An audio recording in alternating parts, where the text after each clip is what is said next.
In a quiet corner of the galaxy, beyond the reach of trade routes and star empires, there was a dark blue planet called Earth. It was marked on every alien map with two simple words: do not engage. For generations, no one knew why. The records were either missing or erased, and the old archives gave only warnings, no reasons. Alien historians said Earth was cursed. Soldiers said it was suicide to go there. But one crew didn't listen. The exploration ship Sakari from the Varnak Empire had a captain who didn't believe in ghost stories. Captain Vexar was proud and curious. He told his crew, "If the planet is truly dangerous, then we must understand it. Knowledge is power." The crew of 20 landed in the middle of what once was a great human city, now buried under jungle and silence. Buildings were cracked, machines were dead, and not a single life form showed up on scanners. Still, something felt wrong. The air was too still, the shadows were too long. As they walked through the broken streets, the crew found strange metal, signs in old Earth language. One said, "Do not open, containment active." Another one said, "This is not a prison. This is a warning." The youngest member of the crew, a scientist named Tellin, laughed and said, "Maybe they locked up some old criminals." He didn't know how close he was to the truth. They reached a large underground facility, half buried by time. The doors were sealed tight, but the crew had cutting lasers. Inside, they found massive chambers with stasis pods, long tubes filled with blue liquid. Each pod held a human, not thin or weak, but strong, tall, and terrifying even in sleep.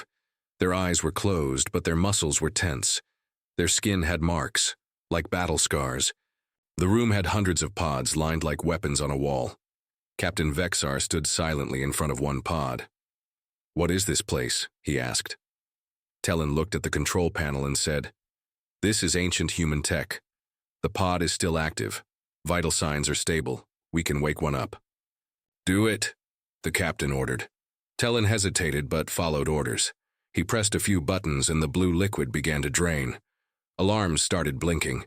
The temperature dropped. The heart monitor jumped. And then, the man inside the pod opened his eyes.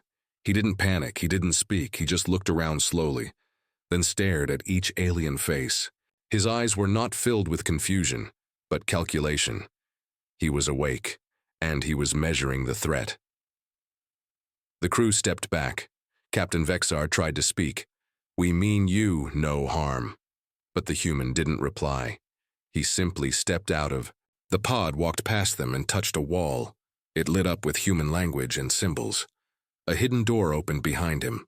He walked inside, and the lights in the entire facility came alive, after thousands of years. Tellin followed, whispering, "He's not afraid of us."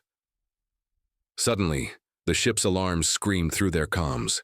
The Sakari was under attack, but not from the human, from the planet itself. Defense satellites had activated. Old AI systems came online. Missiles, lasers, and plasma cannons that were hidden under the Earth's surface began to target their ship. No warning, no signal, just fire. Vexar shouted into his radio, "Get the ship off the ground now!" But it was too late. A beam of light shot from a mountain nearby, and the Sakari exploded in the sky like it was made of glass. Only a few crew members survived.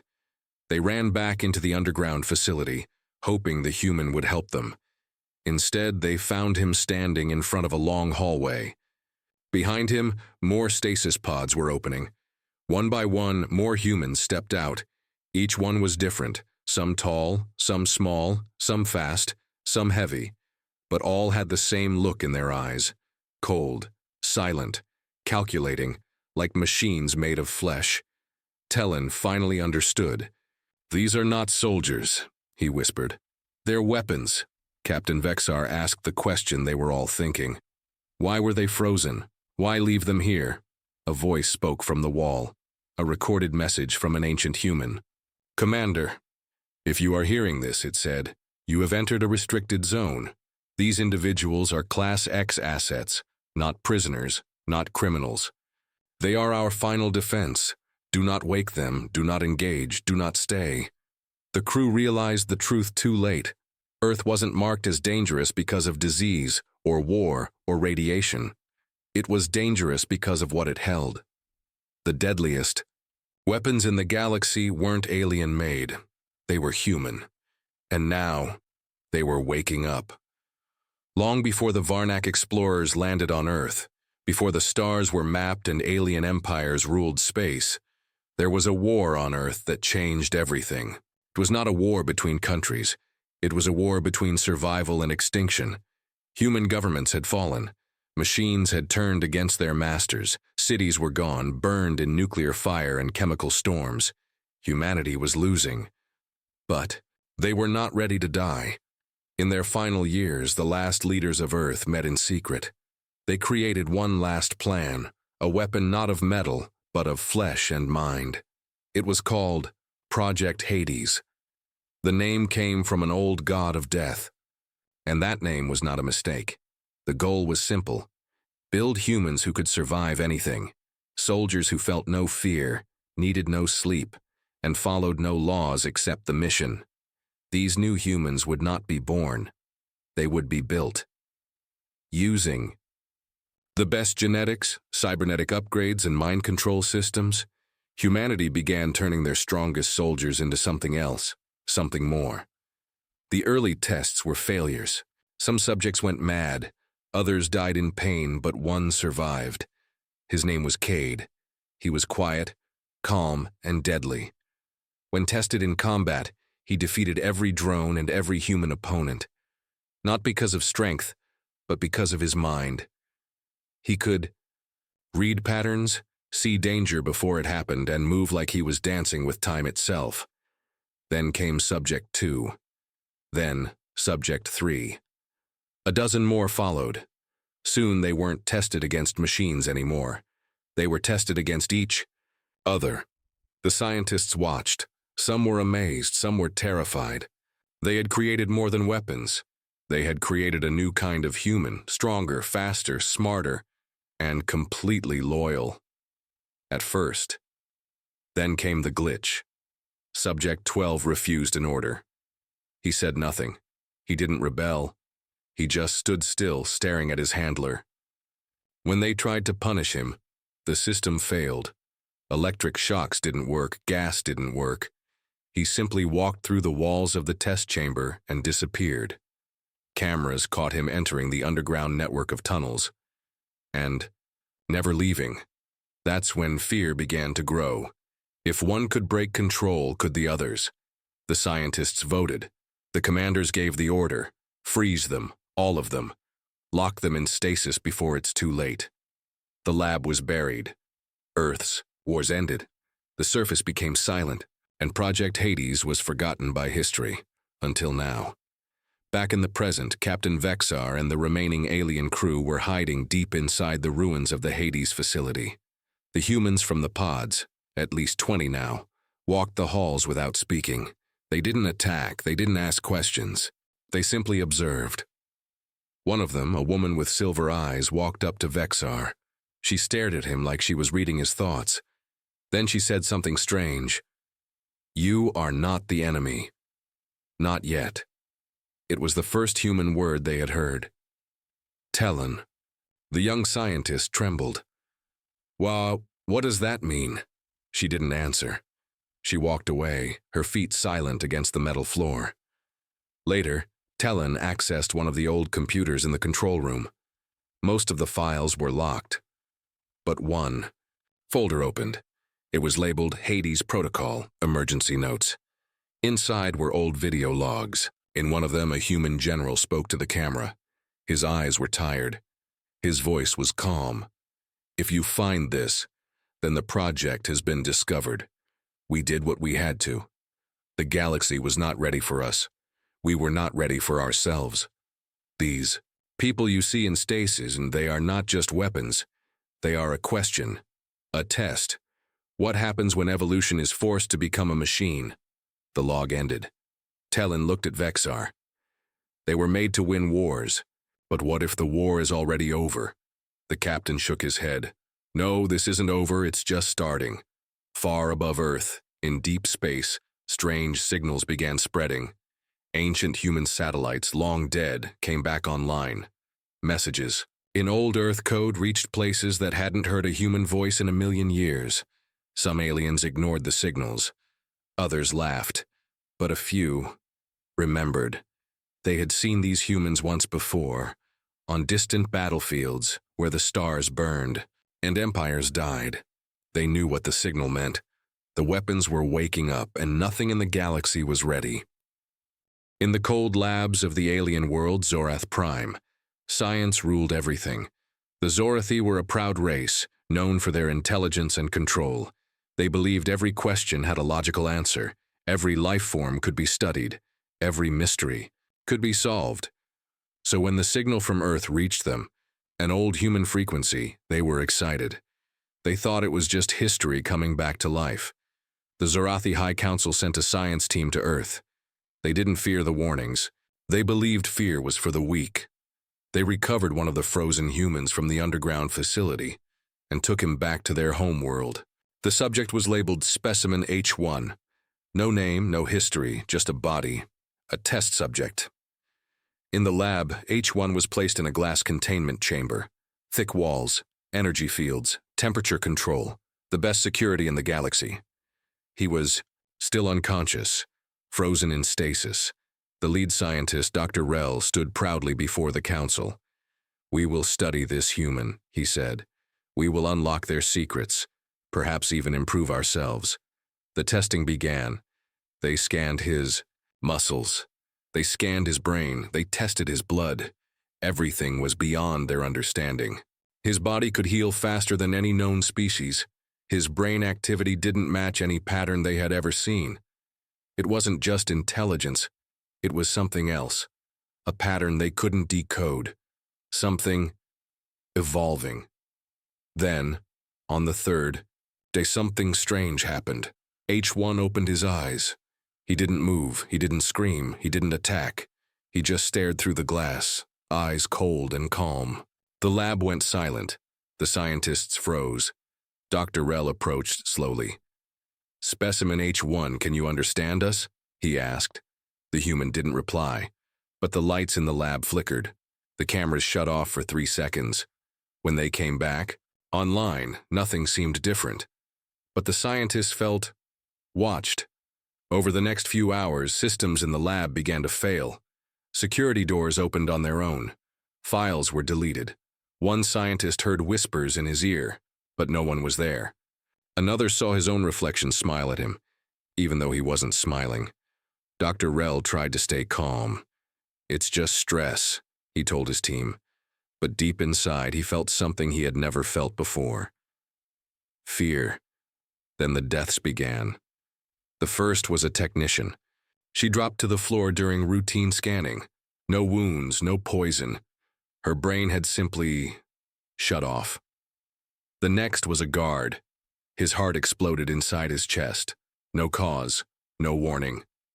The footage showed both of them walking near the glass chamber of H1. The human didn't move. He just watched. Dr. Rell tried to terminate the test. He ordered the chamber to inject a strong poison, enough to kill 10 normal humans. But before the needle touched the skin, the system shut down. A voice spoke through the speakers. It was not loud, not angry, just calm. "Male, you study us like animals, but you forgot one thing." Everyone stopped. The voice continued. "We are not weapons. We are mirrors. You see what we allow you to see." The power went out. When emergency lights came on, the glass chamber was open. Empty. Sirens screamed, guards ran in. But it was too late. One by one, the people in the lab began to die. Without sound, without blood, without explanation. One scientist walked into a wall again and again until his skull cracked. Another started laughing, and never stopped. Dr. Rell locked himself in the control room. He tried to call for help, but the communications were down. His hands were shaking, his mind raced. He looked at the security feed. H1 was standing in the main hallway, looking directly into the camera. Behind him, fire alarms blinked red, but he was calm. He placed his hand on a wall and the walls began to open. revealing doors that the Zorathi didn't even know were there. Hidden inside, other humans. More of them, all still asleep. But not for long. Dr. Rel recorded one last message. To any who hear this, don't study them, don't speak to them, don't even look at them. These humans are not survivors. They are apex designs, silent storms, and worst of all, they are learning. Then the feed cut off. The Zorath Prime Research Lab was declared lost. Nothing came out. Rescue teams found the base empty, no bodies, no signs of struggle. Just one sentence carved into the steel walls. We are awake. Across the galaxy, panic spread. What began as curiosity had turned into a warning. The humans were not just dangerous. They were listening, watching, adapting, and now, they were no longer contained. In the heart of the galaxy, the great Galactic Council sat in their shining city of Careth Prime. The Council ruled over hundreds of species, thousands of planets, and millions of ships. They believed they were untouchable. Nothing could reach them. Not war, not rebels, not time. When news came of the Zorathi lab disaster, they ignored it. A lab accident, they said. Nothing more. But soon more reports arrived. Signals from dead planets. Ghost ships floating in perfect silence. Entire research teams missing. The name Project Hades appeared again and again. Some council members grew worried, others laughed. Humans? They were defeated centuries ago. Their world is a graveyard. Then came the signal that changed everything. It was short, only 6 words. We remember and we are coming. The room fell silent. No one claimed the message, no known species used that code, and yet, the council recognized the voice. Not because they had heard it before, but because it felt old. Not old like history, old like a warning from something buried deep. The council called for emergency session. The high speaker, a tall insectoid being named Vorak, slammed his staff. If humans are truly alive, then we will crush them. Rush. We command the largest fleets. We control the gates. They cannot even leave their system. A young military strategist stood and said carefully, "Respectfully, Counselor, we don't know how they left Earth. We don't know how they shut down Zorath Prime. That's the danger. They move without being seen." Vorak's wings buzzed in anger. "Then we will see them. We will send the Eye." The Eye of Careth was the Council's most powerful AI spy satellite. It could scan the surface of any planet from light years away. Nothing escaped its sight. They launched it toward Earth, confident it would reveal the truth. For 2 hours, the satellite showed Earth's surface, dead forests, broken cities, quiet skies. Then, without warning, it turned. The camera rotated away from Earth toward deep space. It began scanning empty stars, asteroids, voids. The Council tried to override it. Commands failed. Then the satellite sent one final image back. Not Earth. Not humans, but the Council itself. A live image of their own chamber taken from orbit. Then it shut down. The message was clear. We are watching you too. Panic broke out. Some council members ran. Some screamed for armies. Others just stood frozen, realizing something terrible. The humans were already here. A few hours later, ships near the Council's outer defense ring picked up strange readings. No life signs, no engine signals, just movement. Dozens of small objects, too fast to be meteors, too quiet to be ships. When one patrol craft moved close, it vanished without a trace. The Council launched defense drones. Nothing returned. By evening, the skies above Careth Prime were silent. No trade ships, no patrols, no satellites. Then, a soft hum filled the air. The citizens of the capital looked up. At first, they saw nothing. Then, lines of dark shapes appeared. Not large like warships, not glowing like alien craft. Just, black, silent, smooth. They moved slowly, like shadows crawling across the stars.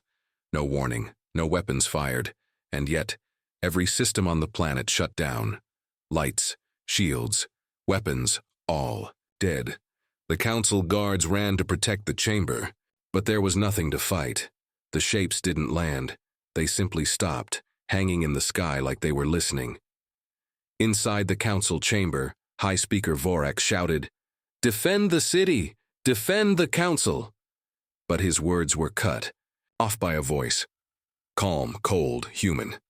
You ruled the galaxy for 1,000 years. You called us extinct, weak, lost. Then silence, and then... We remember. Every screen in the city lit up. A face appeared, male, human, not angry, not cruel, just watching. We are not here for peace. We are not here for war. We are here to finish the story you tried to erase. Below the city, deep underground, old machines began to hum. The council's deepest vaults, places even they had forgotten, opened.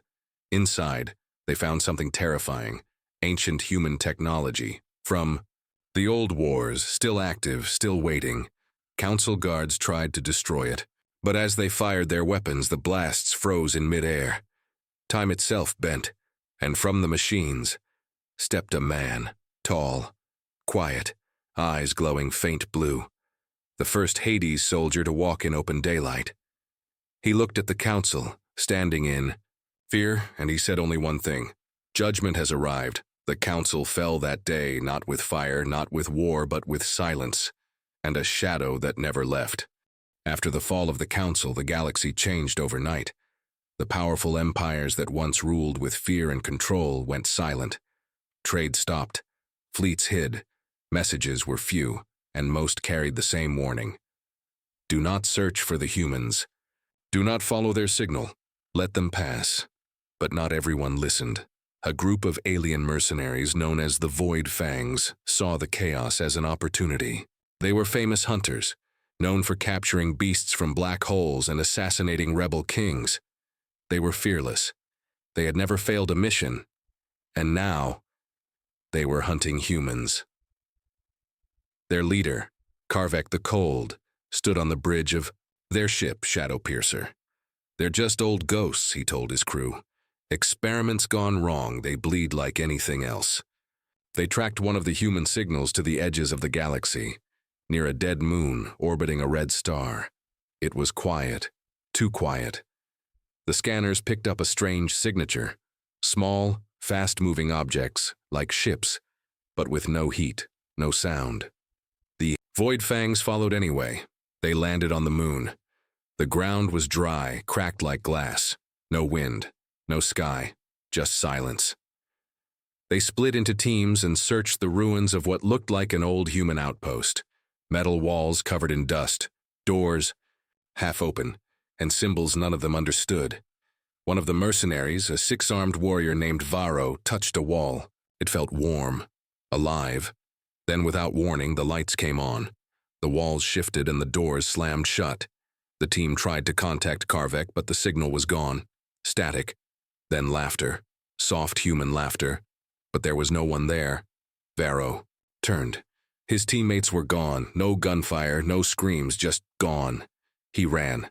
In another part of the base, Karvek and his squad found a large chamber filled with empty stasis pods. He sneered. So this is where they were born, he said. Nothing but frozen toys. But then one of the pods began to hiss. Steam rose, lights blinked. The human inside opened his eyes. Karvek ordered his men to fire. Their energy blasts hit the glass, shattered it. But the human was already gone. Karvek spun around, too late. His squad fell, one by one. Silent, quick, precise. No blood, no noise, just death. He ran toward the ship. But the halls of the base were no longer halls. They were shifting, changing. Like a maze, like a trap. He finally reached the exit, only to find the Shadowpiercer gone. Not destroyed, just not there anymore. Only silence. Then he heard a voice. It came from inside his own mind. You came to hunt us, you came with pride. Karvek screamed, "Show yourself!" The voice replied, calm and cold, "You do not hunt death. It hunts you." The last thing Karvek saw was a pair of human eyes glowing in the darkness, watching him, without hate, without mercy. Then all went black. A few days later, A passing trade ship picked up a distress signal. It was Karvek's voice, broken, whispering. They don't sleep, they don't eat, they don't stop. We were never the predators. We were the prey. Then the signal ended. That message spread. Fast. The name Void Fangs was erased from every bounty list. No one dared speak of them. Their ship was never found. But across the galaxy, the warning was clear. The humans were not just smart. They were hunters. They didn't chase with ships. They moved in silence, in shadows. And when they came for you, you never saw them. Some believed they had returned for revenge. Others believed they had become something more. Not soldiers, not even humans, but something ancient and perfect. A living weapon shaped by war, by pain, and by time. And the worst part, they were not hunting everyone. Only those who searched for them. Only those who thought they could control them. Now, the galaxy watched the dark, waited, feared. Because somewhere, between stars and silence, the hunters moved. Deep in the black zone between known star systems, something ancient began to stir. Inside a hidden station orbiting a dead neutron star, a single red light blinked. No one had visited this place in over 400 years. It had no name, no gate access, no signals. It was forgotten by design, but it had a purpose called the Awakening Protocol. This station was built long ago by humans, not the humans the galaxy knew from old wars, but the ones who survived afterward, the ones who hid, who planned, who built inside the station, locked in cryosleep, were the final members of Project Hades, not soldiers, not spies, something more dangerous. These were the seed units, each one designed to carry not just weapons, but something greater, knowledge, memory, strategy. They were the last step in human evolution, a perfect blend of biology and machine. Human minds mixed with ancient code. And now, they were waking up. The trigger? A signal from the Council's fall. A data burst, hidden inside. Every Hades system. A quiet call. Phase 2. Begin. Cryopods opened one by one. Figures stepped out. Some looked like men. Others were taller, their bodies reinforced with smart alloy. Each one looked calm, controlled. But behind their eyes, something cold moved. Memories of betrayal, of extinction. One unit, designated S9, walked to a console and activated the central command node. His voice was soft. Confirm galactic collapse. The AI replied, confirmed. Council status eliminated. Surveillance web crippled. Resistance minimal. Another unit, F2, nodded. Then it begins. The seed units didn't speak in anger. They didn't shout. They didn't march. They simply moved like parts of a machine that had waited too long. They uploaded themselves into the old grid. Not through gates or networks, but through back doors the galaxy forgot even existed.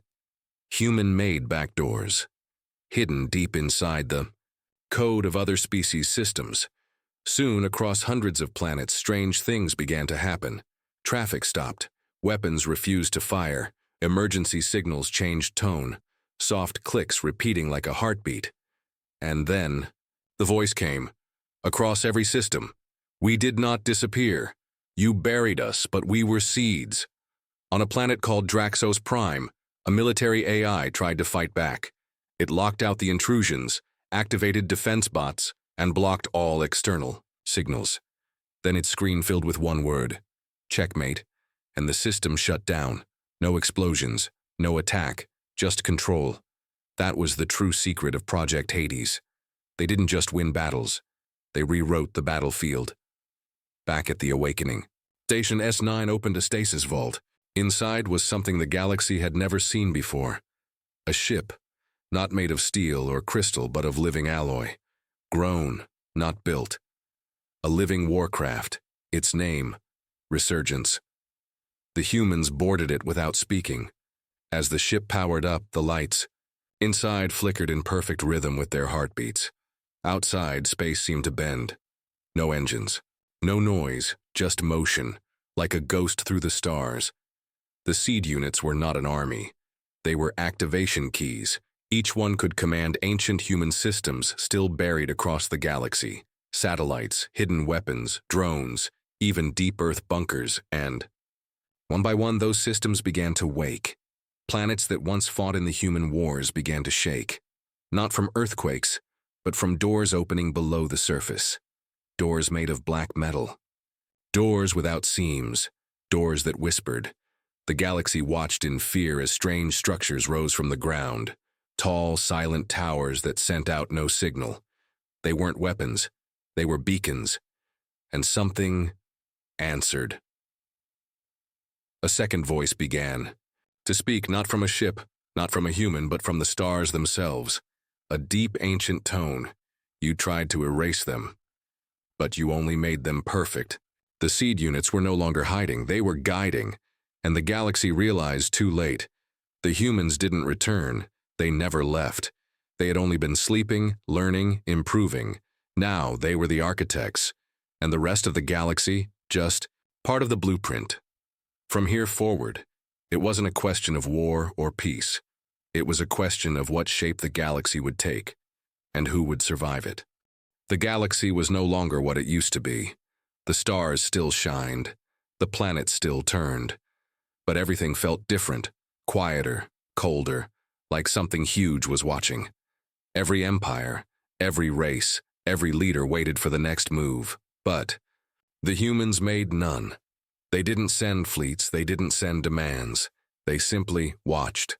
From the shadows, from deep space, from inside old systems no one understood anymore. The seed units were not conquering planets. They were activating them. Every world that once joined the war against Earth now had something new rising from its soil. Black spires humming softly, connected to something unseen. The spires didn't attack. They didn't speak. But they grew, and the more they grew, the more the galaxy changed. Technology failed. Communications dropped. Stargates slowed. It was like reality itself was bending, shifting, not breaking, just being rewritten. And then came the voice.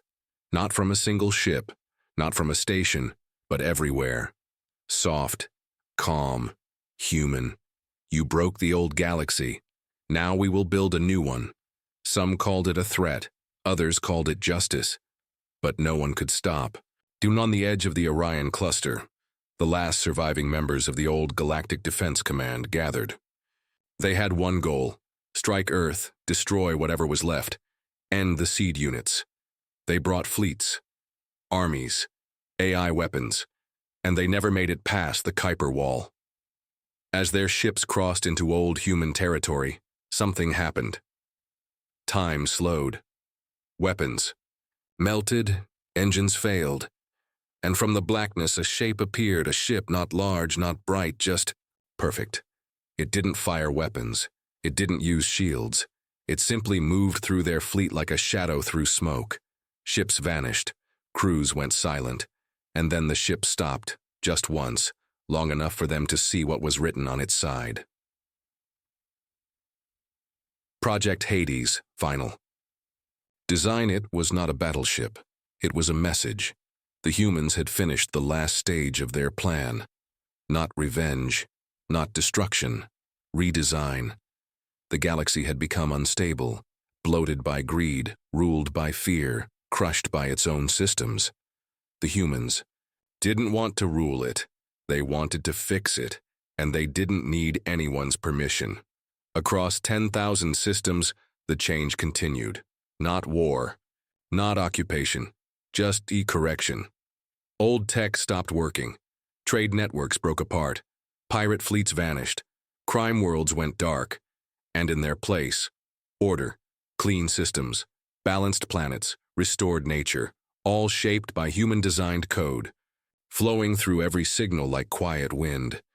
Species began to realize they were not being attacked. They were being organized. But not everyone accepted it. The Arathi clans, proud warriors of the northern spirals, launched a final rebellion. "We will never kneel to ghosts," they said. They lasted 9 minutes. When their capital fell, it wasn't to soldiers. It was to light. A dome of soft energy lowered over the city, and when it lifted, everything had changed. Weapons turned to tools, barracks turned to homes, and the people, still alive, still free, but unable to hurt each other ever again. That was the humans' real power. Not just killing, not just surviving. Control, the ability to shape war into peace, without asking. The final design wasn't a weapon, it was a system. Rewrite, built from pain, forged in extinction, coded in silence and now fully awake. Back on Earth, the last seed unit, S1, stood alone at the edge of the old ruins. His body hummed with data. Around him, the old human cities began to rebuild, brick by brick, but not by hand, by memory, stored in the planet itself. He looked up at the stars, and he smiled. They feared our weapons, he whispered. But we were always the weapon. He uploaded the last piece of code. The galaxy blinked, and when it opened its eyes again, the age of empires was over. No thrones, no armies, just peace, balanced, quiet, watched. The galaxy had a new design, and the humans, they didn't lead it. They just made sure it stayed that way forever. Because in the end, the deadliest weapons weren't made to destroy. They were made to change everything. And they were human.